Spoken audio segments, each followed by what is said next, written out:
마케팅을 제대로 해봐야겠다 결심하고 공부를 하기 시작하면 가장 먼저 만나게 되는 질문이 누구를 위한 것인가 입니다. 그만큼 마케팅에서는 브랜드의 대상을 명확하게 설정하는 것이 중요한데요. 브랜드의 대상을 고려할 때 꼭 활용하는 기술이 바로 시장 세분화입니다. 시장 세분화란 쉽게 말해서 사람들을 각자가 원하는 것으로 나누는 거예요. 선물할 때도 모두 다 똑같은 걸 주는 것보다 한 명 한 명 고려하면서 각자가 원하는 걸 고민하고 주는 게 더 만족도가 높겠죠. 마케팅에서도 같은 목적으로 이러한 전략을 활용하는 겁니다. 잘만 되면 좋겠지만 최근에 이런 방식에 문제가 조금 생겼어요. 시장 세분화가 마케팅에서 조명을 제대로 받기 시작한 게 20세기 중후반부터인데요. 그때 활용했던 방식이 수십 년이 지난 지금 한계를 보이고 있습니다. 초기의 마케터는 시장 세분화의 기준으로 인구 통계나 지리학 등을 앞세웠어요. 30대 남성이라면 이런 걸 원할 것이라고 생각하고 브랜드를 전개한 거죠. 당시에는 대부분의 마케터가 산업혁명을 찬양하며 모두 또는 대중을 위한 마케팅을 했었기 때문에 특정 연령이나 성별을 위한 브랜드가 경쟁력을 가졌습니다만 지금은 상황이 많이 달라졌습니다. 이러한 방식으로 기획된 제품이 너무나도 많아졌을 뿐더러 사람들의 삶의 수준이 많이 올라갔잖아요. 인간의 욕구 중 가장 높은 단계라는 자아 실현이 너무나도 자연스러운 사회가 되었습니다. 요즘 누가 30대 남성은 이렇다라고 정의를 할 수 있겠어요? 사람마다 다른 거죠. 이런 사회적 기조가 과거에는 눈초리를 받았지만 지금은 아니랍니다. 그래서 이전과 같은 방식의 시장 세분화가 날카롭지 못하다는 평을 받게 된 거예요.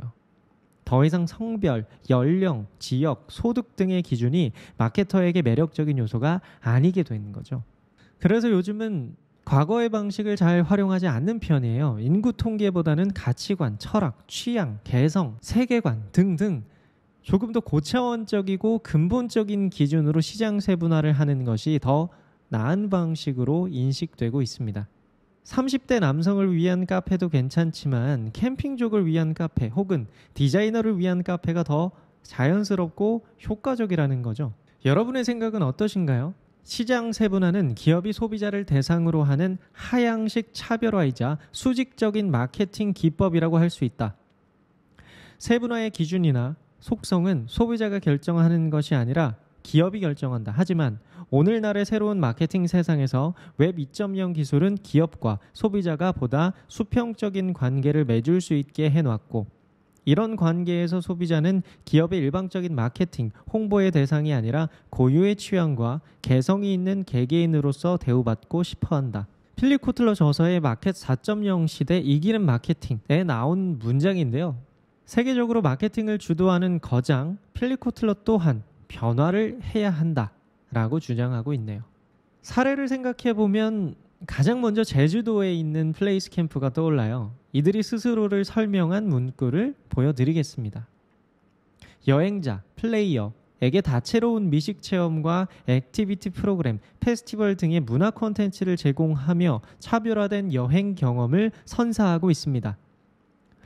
스스로를 여행자를 위한 브랜드라고 정의하고 있죠. 실제로 이들이 정의하는 여행자는 조금 더 구체적인데요.